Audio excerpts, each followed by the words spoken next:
بسم اللہ الرحمن الرحیم. فائن کر کے روح کی بیماریاں کیا ہیں لکھ جو قرآن نے بیان کی. سب سے بڑی روح کی بیماری ہے شرک. سب سے بڑا گناہان کبیرہ میں سے جو گناہ ہے وہ گناہ شرک ہے. ہر گناہ کی معافی ہے، شرک کی معافی نہیں ہے. ہر گناہگار کے لیے شفاعت ہے، مشرک کے لیے شفاعت نہیں ہے. گناہان کبیرہ کبھی وقت ملا 20 گناہان کبیرہ جو میرے چھٹے امام نے فرمائے کبائر، اس سے بندہ دوری کرے صغائر سے خود بخود بچ جائے گا. سب سے بڑا گناہ مثلا گناہ شرک جو روحانی بیماری ہے. بت پرستی، شراب کا پینا، جھوٹی قسمیں کھانا، کسی کی طرف زنا کی تہمت لگانا گناہ کبیرہ میں سے. اب میں نے کہا روحانی بیماریوں کا علاج کے لیے بھی ایسا ڈاکٹر ہو جو خود ان گناہوں میں نہ پڑا ہو. اگر کسی نے کبھی شرک کیا ہے وہ میرا علاج کیسے کرے گا؟ اگر کسی نے کبھی بت پرستی کی ہے وہ میرا علاج کیسے کرے گا؟ آپ پیے وہ میرا علاج کیسا کرے گا؟ اگر کسی نے کبھی جھوٹی شہادتیں اور جھوٹی قسمیں کھائی ہیں وہ میرا علاج کیسے کرے گا؟ اگر جسم کے لیے تجھے ایسا ڈاکٹر چاہیے جس کی دوا میں اثر ہو تو روح کے لیے بھی ایسا ڈاکٹر ڈھونڈنا ہوگا جس نے کبھی خود گناہ نہ کیا ہو. یہ کلی فیصلہ ہے. تو میں نے کہا ہے مسلمان، جب بھی کسی صحابی کا نام آتا ہے آگے رضی اللہ عنہ آتا ہے، لیکن جب علی کا نام آتا ہے تو آگے کرم اللہ وجہہ آتا ہے. جب ہم نے تم سے پوچھا کہ یہ بتا علی رضی اللہ کیوں نہیں، علی کرم اللہ کیوں ہے، تو جواب تم نے خود دیا کیونکہ سب کے چہرے بتوں کے سامنے جھکے تھے، علی کا چہرہ کبھی بتوں کے سامنے نہیں جھکا.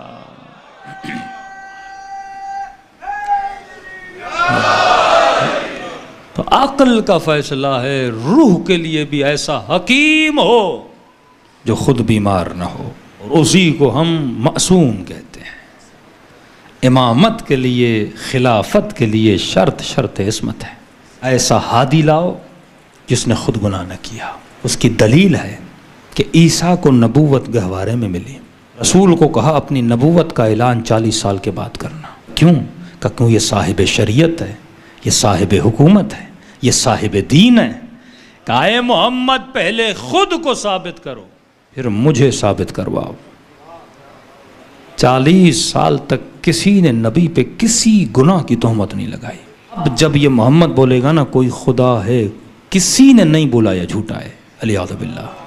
یہ کہتے تھے ساحر ہے، یہ کہتے تھے مجنون ہے، جادوگر ہے، لیکن کبھی کسی نے نہیں کہا کہ محمد جھوٹ بولتا ہے. سب کہتے تھے یہ صادق ہے، یہ امین ہے، یہ سچا ہے. جب رسول نے بولا نا شراب نہ پیو تو کسی نے یہ نہیں کہا لیاذ باللہ آپ پیتے تھے آج ہمیں منع کر رہے ہو. کہ 40 سال خود کو ثابت کر. ہر اس چیز کا حکم دیا جو رسول نے خود نہیں کیا تھا. اب سوال رسول کے بعد بھی مسند پہ وہ بیٹھے نا جس نے کبھی یہ سارے کام نہ کیا ہوں. تو وہ ڈھونڈنے کے بعد بھی اگر تجھے کوئی ملے گا تو علی اور اولاد علی ملے گی نا، جنہوں نے زندگی میں، اور صرف مولا علی نہیں، جناب جعفر طیار. یہ اہل سنت کی کتاب میں موجود ہے. جناب جبرائیل نازل ہوئے اور اللہ نے کہا کہ اے میرے حبیب جعفر کا شکریہ ادا کرو. کیا مقام ہے کہ حبیب جعفر کو کہو کہ تیرا خدا تیرا شکریہ ادا کرتا ہے. نسبت علی سے ہے نا. تو جب رسول نے کہا کہ جعفر خدا نے پیغام بھیجا ہے وہ تیرا شکریہ ادا کرتا ہے، کہ رسول خدا میرا شکریہ کیوں؟ کہ اللہ کہتا ہے تم نے ایام جاہلیت میں بھی اسلام کی پاس رکھی. 2-3 کام تھے جو جناب جعفر نے اسلام کے آنے سے پہلے بھی نہیں کی. جعفر تیرا شکریہ تو نے کبھی زنا نہیں کی. جعفر تیرا شکریہ تم نے کبھی شراب نہیں پی، جبکہ ابھی حرمت کا حکم نہیں آیا تھا لیکن تم نے کبھی نہیں پی.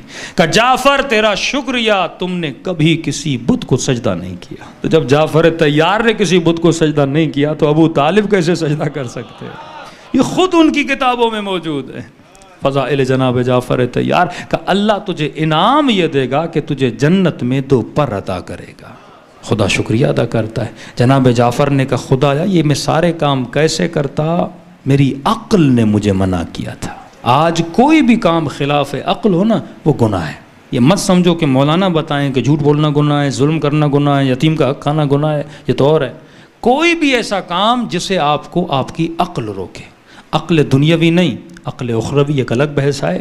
ایک مرتبہ عقل دنیا بولتی ہے یہ کام کرو فائدہ ہے، لیکن عقل اخروی بولتی ہے یہ کام نہ کرو نقصان ہے۔ عقل کا مطلب ہر وہ کام جو میری قبر و قیامت کو کیا کرے، نقصان دے، یا میرے جسم کو کیا دے، نقصان دے، اس کام کو کرنا اہل بیت نے کیا کیا ہے، منع کیا ہے۔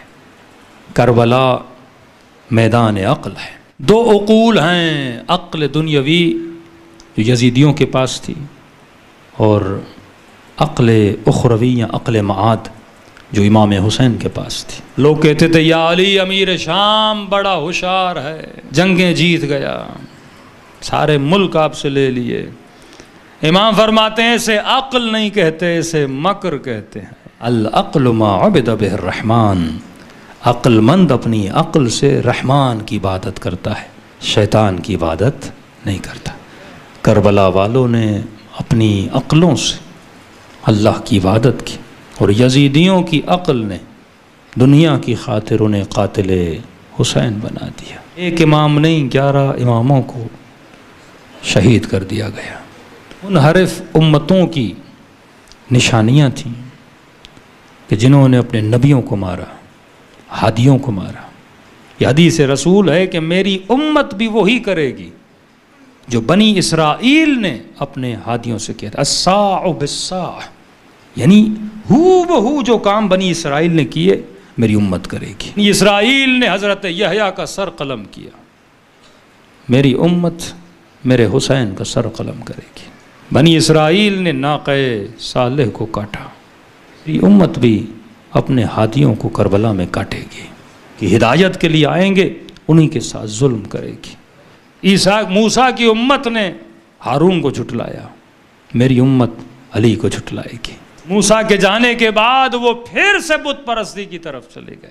یہ امت بھی محمد کے جانے کے پاس تھا، اسلام کے حقیقی چہرے سے کیا ہو جائے گی، پلٹ جائے گی۔ کتنا فاصلہ تھا رسول میں اور حسین ابن علی میں، 50-60 سال کا بھی فاصلہ نہیں ہے، لیکن ایسا کیا ہوا امت کو کہ خود تیر لے کر آئی۔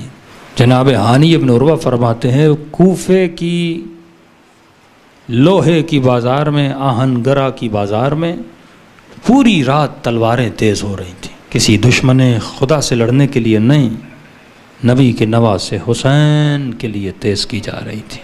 نیزے، تیر، تلوار، تبر، یہاں تک کہ میرے امام زین العابدین نے اپنے کسی صحابی کو روتے ہوئے کہا، اس نے پوچھا کہ مولا امام حسین کے بدن پہ زخم کتنے تھے؟ کسی بیٹے سے کوئی پوچھے نا زخم کتنے تھے؟ میرے مولا فرماتے ہیں کہ 1000 سے زیادہ زخم تھے میرے بابا حسین کے بدن پہ۔ اس نے چپ کر کے سنا، چند دن کے بعد پھر واپس آیا، کہتا مولا میں نے آپ کے جملے پہ بڑا غور کیا کہ مولا حسین کے بدن پہ 1000 سے زیادہ زخم تھے۔ مولا میں نے جسم کو دیکھا اور سوچا، اس نتیجے پہ پہنچا ہوں بدن انسان پہ اتنی جگہ نہیں کہ اس پہ 1000 زخم آئیں۔ مولا بدن چھوٹا ہے۔ کہتے امام رونے لگے، فرمایا تو صحیح کہہ رہا ہے، بدن پہ اتنی جگہ نہیں کہ 1000 زخم آئے۔ کہ مولا پھر 1000 زخم کیسے تھے؟ فرمایا ربح علی ربح، ایک زخم پر دوسرا زخم تھا۔ جہاں کسی نے تلوار کا وار کیا نا، وہیں پہ کسی ظالم نے پتھر مارا، جہاں پہ کسی لعین نے نیزہ مارا نا، وہیں پہ کسی ظالم نے پھر تیر سے وار کیا۔ 1000 زخم سے زیادہ زخم تھے۔ تبھی کہا لا یوم کا یومک یا ابا عبداللہ، ہر امام شہید ہوا لیکن کجا شہادت حسین۔